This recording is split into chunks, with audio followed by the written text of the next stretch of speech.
Hello everyone! Nagtanaw mo kung nag-unsa ko. Nagpanit, kamoting kahoy in sa Tagalog version. Sa Bisaya, alam na. Balanghoy. Magluto taan ninyo kay tambal sa pasmo, tambal sa kakrisis, tambal sa kabuang, ug tambal sa kaawa na po'y bugas. Ug ako na po siya gihugasan no kay lisod pod. Hugaw man, lisod pod. Di mo ginang hugasan. Wako masuko ha. Istorya rato.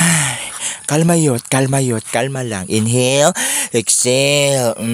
Diba? Ug ako na dayon, ibalhin sa kaldero. Kay limpyo naman siya no. Lisod sa Diyot. Ibalhin na dayon para matak-ang na dayon na kay gutom na kayo. Wa na. Iba dayon na sa bayot ang iyang mga kabuang. Buang na tong sa pasmo. Char! Ug ako na po siya gibutangan og tubig no. Listen pod. Imo na papagodon bayot. Nga way tubig no sa mga kaanglay na.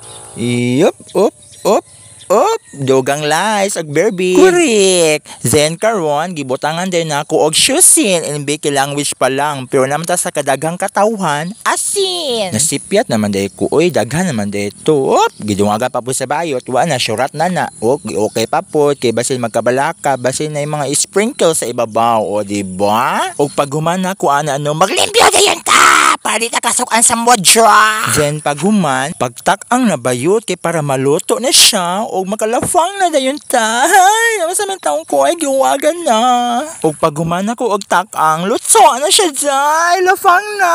Then nag-reserve din ko isa ka plato basi mahotdan. Nagkimang dayon ko og sausawan ever agri og syusin para perfect ang ato ang larfang. O diba?